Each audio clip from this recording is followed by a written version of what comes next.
So we're joined today by the Mayor of Bankstown, Khal Asfour. Khal, thank you for joining us. Thanks for having me. Cool. I'm here to ask questions about your upcoming charity dinner, which is this Friday. That's right. And this is to support Save Our Sons and Youth Off the Streets. With so many charities around there's really a charity for everything. Why did you choose these two? Okay, so over the last few years, we gave money to Bankstown City Aged Care, and we last year we gave money to Bankstown's Paediatric Ward. So it was always trying to get a Bankstown sort of related charity. This year, I've decided to go with two charity after careful consideration. Both are, I think, well-established charities that have good reputations, and Save Our Sons is a charity that looks after muscular dystrophy, which is a disease that affects mainly boys, and they're really working hard to raise funds for a cure, and it's something that's sort of important to me. I've got a relationship with that charity, and thought it'd be very appropriate to help them. And the other one, of course, is Youth Off the Streets, which everybody knows about. Father Chris Riley's charity, and this is specifically money raised will go to the Bankstown Outreach Program, which has been operating here in the CBD for 2 years, I think. Yeah. So both of these are national charities, and they have a lot of national programs. What's the importance of each of these for Bankstown? So, with the Father Chris Riley's Youth Off the Streets, it is specifically for the Bankstown Outreach Service, affecting people between 12 and 21 years of age who are either facing homelessness or have a drug dependency or alcohol dependency, and So I think that sometimes society seems to just forget that we have a lot of people, and when it's young people, I think society really needs to make sure that there is some sort of program, some sort of service available for them here in Bankstown. It's something that's very prevalent in the city, in the Sydney CBD, but I think out here in the suburbs, sometimes these people don't have much attention to their plight, and something like Father Chris Riley's Bankstown Outreach Service has helped our young people that need our support, and that's why I think I've focused it on the Bankstown Outreach Service, even though it is a national organisation. The other charity, Save Our Sons, as I said, we have a lot of families struggling with their kids being born with muscular dystrophy, and it's a disease that affects the muscles of someone. Usually they're confined to a wheelchair by the age of 12, and these kids that do suffer from Duchenne muscular dystrophy usually don't live past their teenage years. And we do have some families in Bankstown that do have their children that tragically suffer from this muscle wasting condition. And I really do think that it's part of my job as mayor to raise awareness for things like this, and this is what I'm trying to do with my charity, or with my charity dinner. They're two very different subjects. One's homelessness, the other one is illness. Medical research, yeah. So if you could start a charity and tailor it specifically to Bankstown, what issue do you think you would address? We have a very multicultural city here in Bankstown. I think one of the main issues is settlement services for our newly arrived, be it refugees or migrants. We also have an ageing population. So what I do in my time as mayor, what I've done is try and focus on a different sort of grouping within our community, be it aged care with Bankstown City Aged Care's funds that went there, and last year to our paediatric ward, that's for the sick kids of Bankstown and their families. So I actually had the privilege of going out to the hospital recently and seeing the equipment that was purchased with the $86,000 that we raised last year. So I don't need to start a charity, but it's more about helping existing charities through my role as mayor and through the platform I have as the mayor of Bankstown. So it's something that I feel passionate about, and can I just say it is a difficult choice every year to, I guess, pick the charity that will receive the funds, but that's why this year I chose two, because I just couldn't decide which one to do. So thought I'd just split it with both of them. Have you found people in Bankstown to be particularly charitable, particularly compared to other parts of Sydney, whether it's through the charity dinner every year or through other events? No, I mean, the Bankstown community is a very strong community. It's a very united community, and we might come from many diverse parts of the world, but we all call Bankstown home. And I've found our community to be very charitable. And it's whether it's the $86,000 we raised last year for the paediatric ward at Bankstown Hospital, or whether it's the money that we raise through the different, I guess, events that are held. Last year, the Lady Mayoress held a movie night for Pink Ribbon Day for breast cancer, and we raised, I think, $6,000 that night. I'm an ambassador for White Ribbon. Again, raising awareness. It's not just about the money; it's about raising awareness. And White Ribbon, of course, is for domestic or violence against women and standing up against that. So there's a number of different sort of things that happen throughout the year, and I have found the Bankstown residents to be very, very, very generous with not only their money but with their time, and that's something that I'm really proud of. What would you say is the most important issue for the Bankstown community at the moment? That's I think a good question, because there's many issues that society is facing, including, of course, unemployment. Youth unemployment is too high for my liking in this community. We have a lot of small business. I think they need support, and that's something that council's been trying to do through the Bankstown Business Advisory Service that we now run. I think as I said earlier, our multicultural communities as well need support. We have new and emerging communities that just don't, I guess, know how to go to government and ask for help, and don't know how to provide, for example, grant applications, don't know how to apply for a grant, don't know how to write a good application. So there's different skills that are needed amongst different communities to help their communities grow and develop, and that's something that I think is a challenge for us here in Bankstown. And I think if we were to target those three, then we'd make a significant impact on the way our community is, and we'd have I guess a less disadvantaged community. So it's something to always, I think, to aim up, not necessarily to look down, but to aim up and make sure that everybody is given a fair and equal opportunity, whether it's applying for a grant or whether it's being able to source the right sort of program for their community. We need to make sure that the doors are open, and that's something that I work hard to make sure happens here in Bankstown. The federal election is coming up on the 7th of September. So I was wondering which do you think matters to people of Bankstown more, the local issues or those big national issues?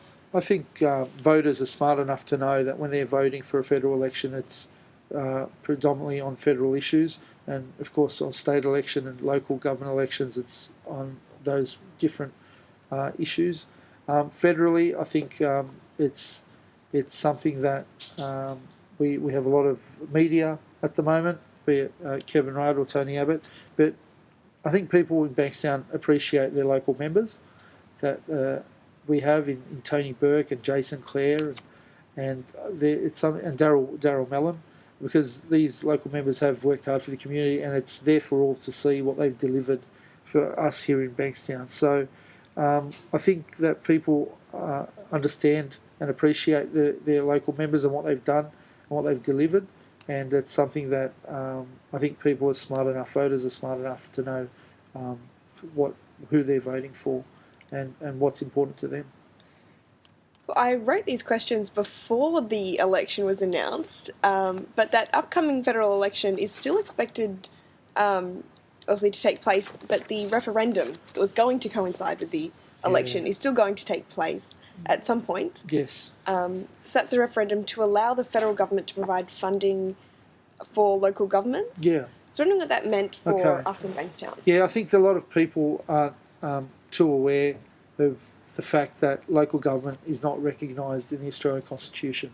So local government is born from a state government legislation, from the Local Government Act. 1993 is the last time it was reviewed and rewritten. What that means, of course, is that federal government cannot give grants or financial assistance directly to local government because there's been 2 High Court decisions that said that it wasn't constitutionally valid. And so the federal government needs to give money to the states, and then the states would need to give it to local government.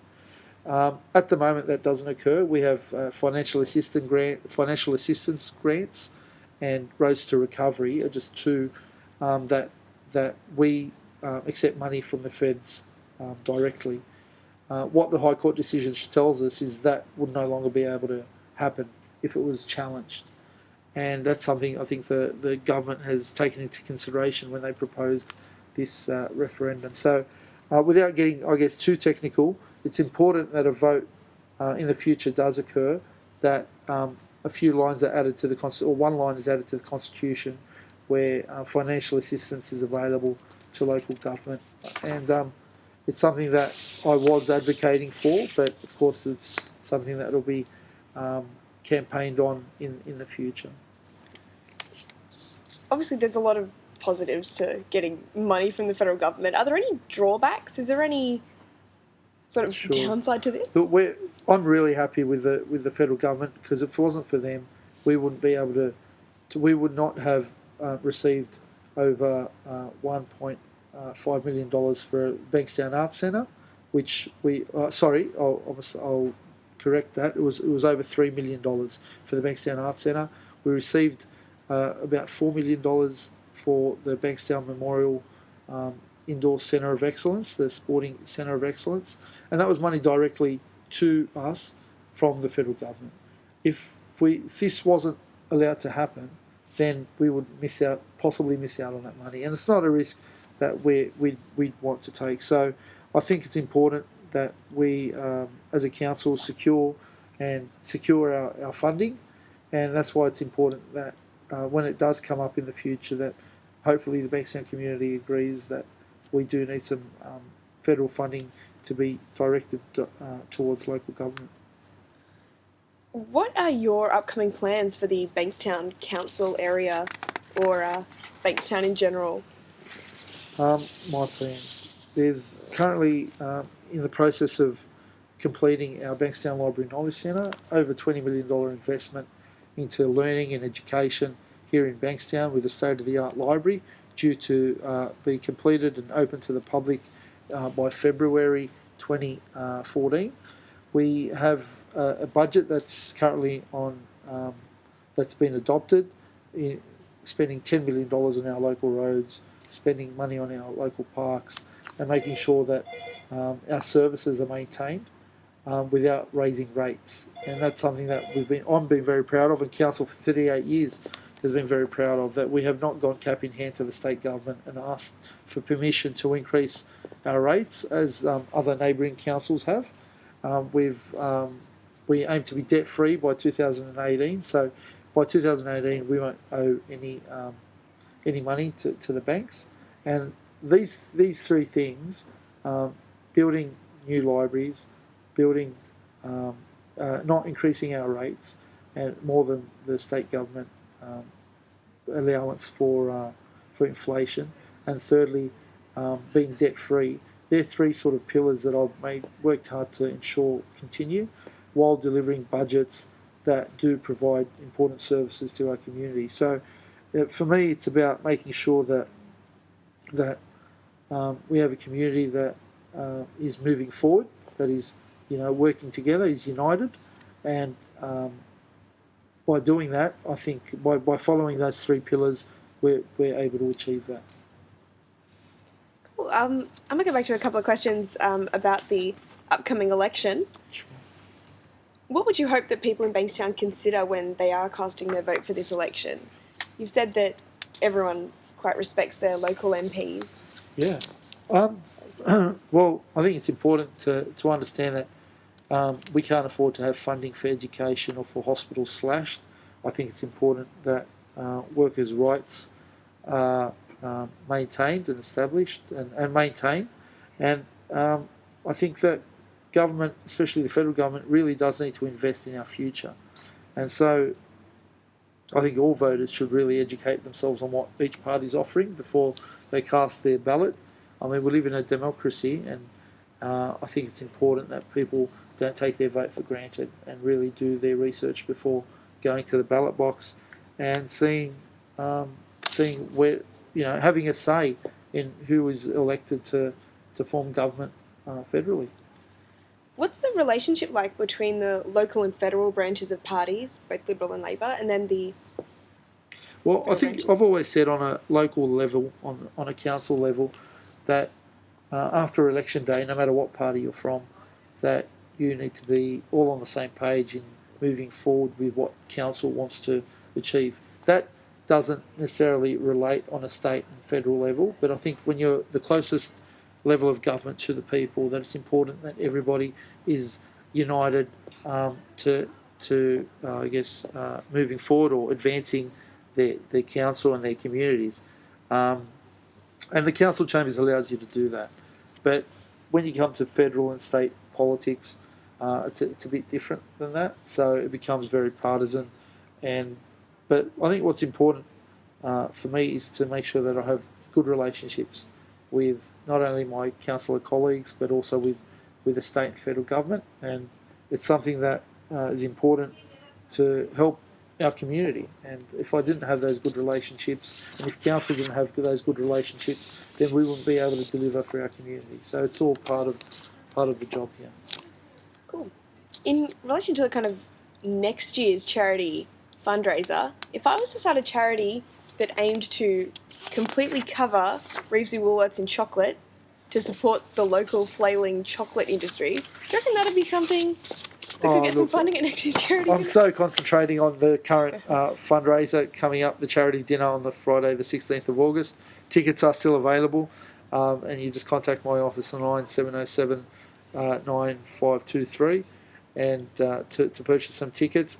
And I'm willing to look at anything. I'm not the biggest fan of chocolate, but I think we could always have a look and see how that money can be raised. See, always you need to think about what the community is going to get behind. And if we can people will get behind chocolate. And if you can convince me that the community of Bankstown wants to get behind chocolate, then it's something that's worthy of consideration.